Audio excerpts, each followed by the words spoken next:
विज्ञान र प्रविधिको तीव्र विकास भइरहँदा नेपालका कैयौं समुदाय तथा विद्यालय क्षेत्रमा सुरक्षित खानेपानी, सरसफाई र स्वच्छतामा अपेक्षाकृत सुधार हुन सकिरहेको छैन।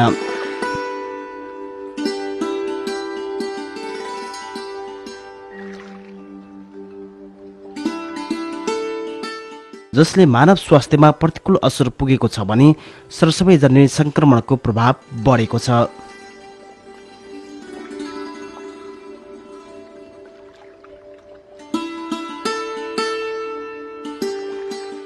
यस्ता प्रभावलाई न्यूनीकरण गर्न समुदाय तथा विद्यालय स्तरमा केही प्रयास भएका छन्।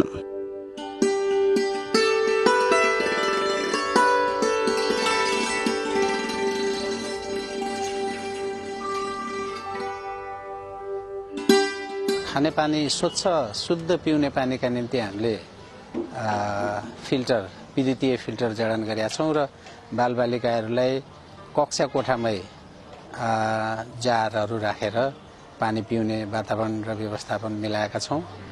अहिले त्यो हात धुने सब स्टेसन पनि बनाइएको छ र त्यसमा चाहिँ भर्खरै निर्माण भएको छ। अब त्यो अब प्रयोगमा अब आइराखेको छ।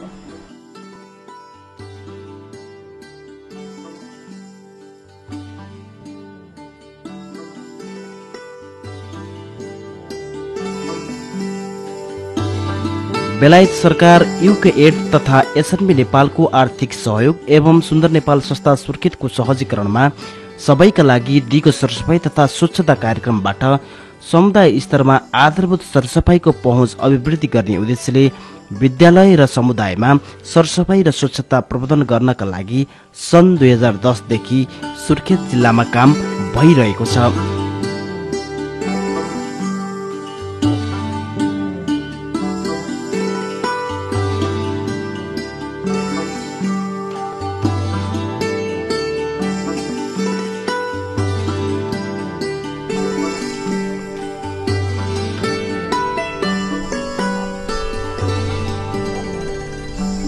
सुर्खेतका साबिकका 13 गाविस तथा सुर्खेत जिल्ला खुलादिशा मुक्त घोषणा गर्ने कार्यमा आर्थिक एवं सहजीकरणको भूमिका समेत यो परियोजनाले खेलेको छ।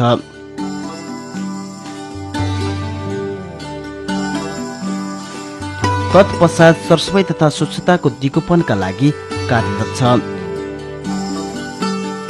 यस कार्यक्षेत्र अन्तर्गत साबिकका 11 गाविसमा 3 वर्षे पूर्ण सरसफाई रणनीतिक योजना निर्माण गर्यो।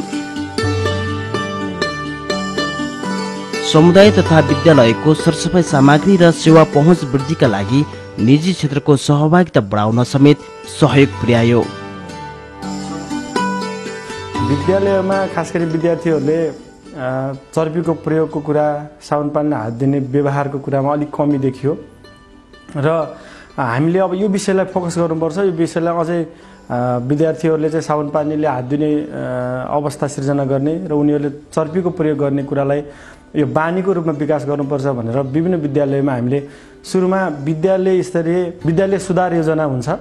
विद्यालय सुधार योजनामा हामीले खानेपानी तथा सरसफाइका विभिन्न क्रियाकलापहरू त्यसमा समावेश गर्यौँ र त्योमा हामीले विभिन्न सहजीकरणको माध्यमबाट त्यो कार्य सम्पन्न गरिसकेपछि विद्यालयमा साबुन पानीले हात धुने व्यवस्था सहितको सुविधाजनक नजेज भन्छ त्यसलाई चाहिँ साबुन पानीले हात धुने स्टेसनको निर्माण गर्यौँ र त्यसमा हामीले एउटा के चाहिँ विधिको प्रयोग गर्यौँ भने चर्पीदेखि हात धुने ठाउँसम्म बच्चाहरूलाई ल्याउनको लागि त्यहाँ डोर्याउनको लागि चाहिँ चर्पीदेखि हात धुने ठाउँसम्म त्यसलाई पिच गरेर त्यसमा चाहिँ विभिन्न कलरहरू गरेर बच्चाको चाहिँ पाइलाहरू हामीले त्यहाँ राख्यौँ। विशेष गरी प्राथमिक तहको विद्यार्थीहरूमा त्यो के प्रभाव पर्यो भने उनीहरू त्यो पाइलाहरूलाई पछ्याउँदै आएर जहाँ साबुन पानी सहितको हात धुने सुविधा छ त्यहाँ आएर उनले हात धुने एउटा चाहिँ अवस्था त्यहाँ चाहिँ सिर्जना भयो। उहाँहरू आएर बालबालिकाहरूले हात धुने चाहिँ एउटा वातावरण सिर्जना भयो। जिल्ला तथा स्थानीय तहसम्म सरकारवालासँग समन्वय गरी कार्यक्रमलाई लक्षित समूहसम्म पुर्याउन सफल भयो।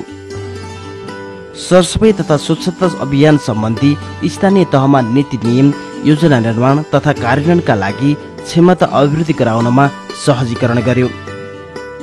खुला दिशा मुक्त जिल्ला घोषणा गर्ने अभियानमा पनि विशेष भूमिका निर्वाह गर्यो। त्यसको साथसाथै 13वटा गाविसलाई खुला दिशा मुक्त गाविस घोषणा गर्न विशेष भूमिका निर्वाह गर्यो भने अहिले हामी पूर्ण सरसफाइका गतिविधिहरू सञ्चालन गर्नको लागि लागिरहेका छौँ र त्यसको साथसाथै हामीले विभिन्न टोलहरूलाई नमुना टोल घोषणा गर्ने कार्यक्रममा पनि हामी सहभागी भइरहेका छौँ। त्यसको साथसाथै अब हामी नमुना टोल, नमुना वार्ड अथवा गाउँपालिका, नगरपालिका हुँदै जिल्लालाई पनि नमुना जिल्लाको रूपमा सरसफाइको पूर्ण सरसफाइ युक्त जिल्लाको रूपमा घोषणा गर्नको लागि पनि सुन्दर नेपाल संस्थाले विभिन्न जाति निकायहरू र एसएमबीसँग समन्वय गरेर यो कार्यक्रमलाई अगाडि बढाउने सोच बनाइरहेको छ। कार्यक्रमले महिलाको नेतृत्वमा अभियानलाई सफल र दिगो बनाउन पहल गरेको छ।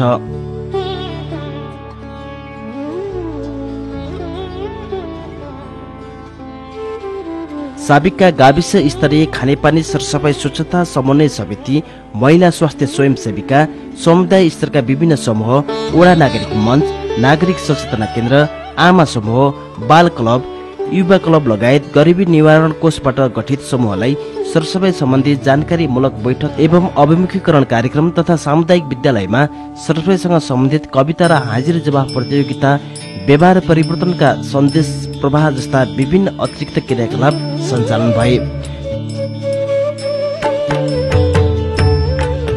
यिनी क्रियाकलापले व्यक्तिगत तथा विद्यालयका बाल बालिकाहरू सरसफाइ तथा स्वच्छताको आनीबानीमा सुधार भएको छ। हामी पहिला जङ्गल लान्छौँ, बिचरामा अचार चर्कीमा लान्छौँ।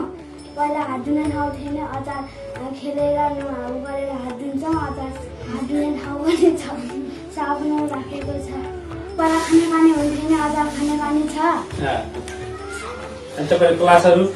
क्लास पहिला पुरुन्थ्यो, अचार पहिला पनि सफाइ हुन्थ्यो, अचार पहिला पुरुन्थ्यो, अचार सफा हुन्छ। पहिला जङ्गल जाने डर हुन्थ्यो, पिसाब गर्न पनि टाइम लाग्थ्यो। आजकल केही हुँदैन। पहिला धेरैजना जान्थ्यो, कसैको डर हुन्थ्यो। आजकल केही डर पनि छैन। पहिला खेल्दा केही गर्दा हात धुन पाइन्थेन, आजकल हात धुन पाइन्छ।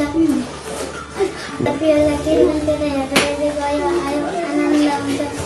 सबै साथीहरू जाने आउने, साबुन पानी हात धुने चर्की गरिसकेपछि आएर अनि कच्चा गोडामा खोर नखाने बाल्टी बनाएर त्यो बाल्टीमा खोर हालेर सफा गर्ने, त्यो खोर खाल्डामा हालेर जलाउने। कार्यक्रमले सामुदायिक विद्यालयहरूमा साबुन पानीले हात धुने स्थान निर्माण गरी उनीहरूको व्यक्तिगत सरसफाइमा परिवर्तन गर्ने प्रेरणा मिलेको छ। सुन्दर नेपाल संस्थाको सहजीकरण तथा बेलायत सरकार, युकेएड तथा एसएनबी नेपालको आर्थिक सहयोगमा निर्माण भएका हात धुने स्थानको प्रयोगबाट विद्यार्थीहरूमा आफ्नो घरमा समेत सर्फी सफा हुनुपर्छ र सर्फीको प्रयोग पश्चात साबुन पानीले हात धुनुपर्छ भन्ने कुराको महसुसीकरण भएको पाइन्छ।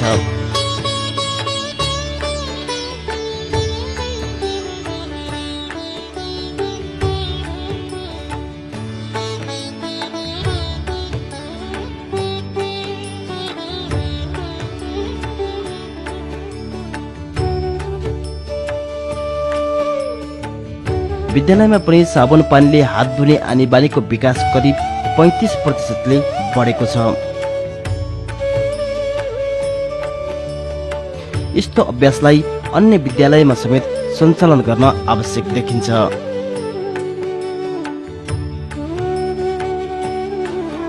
परिवर्तन धेरै भएको छ। अब टोयलेटमा जानुपर्छ, हामीले टोयलेटमा पानी प्रशस्त चाहिँ उपलब्ध छ, हामीले साबुन पानीको व्यवस्था छ, धाराहरू पनि छन्। तिमीहरू चाहिँ पुग्दैन भनेर हामीले तल पनि एउटा धारा राखेका छौँ भनेर उनीहरूलाई चाहिँ लाइनमा क्लासमा शिक्षकहरूबाट चाहिँ त्यो ओरेसन जस्तो दिने काम भइरहेछ। पढाइमा स्वास्थ्य सम्बन्धी त धेरै हुँदैछ। भन्छन् विद्यार्थीहरूले दुईटा हात र को बिचमा एउटा धाराको एउटा चित्र पनि छ विज्ञान स्वास्थ्य शारीरिकमा, र त्यसमा पनि हाम्रो त्यो धारामा यस्तै बनाएको भने मलाई हिजो नै एकजना 2 क्लासमै पढ्ने विद्यार्थीले त मलाई त्यो जवाफ दिएका थिए। परियोजनाले सुरक्षित खानेपानी र दिगो सरसफाइमा व्यवहार परिवर्तनका लागि विद्यार्थीहरूलाई अभिमुखीकरण गर्यो। 3 अघिको र 3 पछिको अवस्थामा साबुन पानीले हात धुन सिकायो। विभिन्न समयमा भएका अभिमुखीकरण र तालिमले बालबालिकाको सरसफाइ प्रतिको चेतनाको स्तरलाई बढाएको छ। अब सरसफाइमा धेरै कुरा सफा छ, पानी सफा छ। आजकल पहिला भन्दा चर्पीको सफा पहिला पर्थ्यो, त्यही भएर हामी चर्पीमा जाँदैनथ्यौँ अनि जङ्गलतिर जान्थ्यौँ। त्यसैले हाम्रो कोठा फोर्नुहुन्थ्यो, सफा छ बाती लिएर अनि फोर्नुखेरि खानामा फालेर खाल जलाएर त्यता मात्रै फोहोर फाल्दैन। हात टिकाएर डाएर चर्पी डाएर हात धुने अनि सफाइ गरेर। कार्यक्रमको प्रभाव अहिले व्यवहारमा देखिन थालेको छ। अहिले विद्यालयमा चर्पी गएपछि र खाना खानु अघि साबुन पानीले हात धुने बानीको विकास गराइएको छ। बालबालिकाहरू सुरक्षित खानेपानीमा समेत ध्यान दिन थालेका छन्। विद्यालय वातावरण सरसफाइ देखि लिएर शुद्ध पिउने पानीका निम्ति हामी अझै यसलाई दिगो कसरी बनाउन सकिन्छ, कसरी लिइजान सकिन्छ भनेर ती योजना तर्जुमा गर्नका निम्ति विशेष गरेर अब विद्युत साथीहरूसँग पनि हामीले सपोर्ट सल्लाह लिएर र अन्य कोही संस्थाहरूसँग पनि आग्रह गरेर हामी त्यसलाई व्यवस्थित गर्नका निम्ति लागि परेका छौँ। विद्यालयका बाल क्लबहरूबाट सुरु गरिएको यो अभियानलाई विद्यालयको वातावरणीय सरसफाइ हुँदै हरेक विद्यार्थीको घरैयासी सरसफाइसम्म पुगेको छ।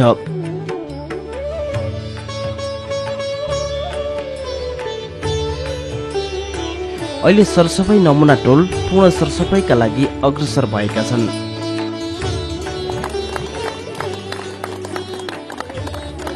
व्यवस्थापन र वातावरणीय सरसफाइको उन्नत अवस्था कायम गरेका छौँ।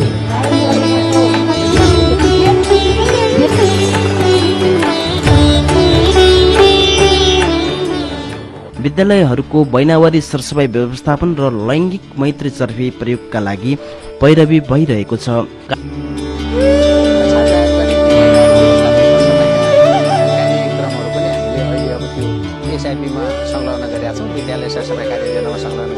कार्यक्रमले सबैका लागि र सधैँका लागि सरसफाइको पहुँच होस् भन्ने अभिप्रायका साथ सन् 2014 सेप्टेम्बरबाट सञ्चालनमा रहेको छ।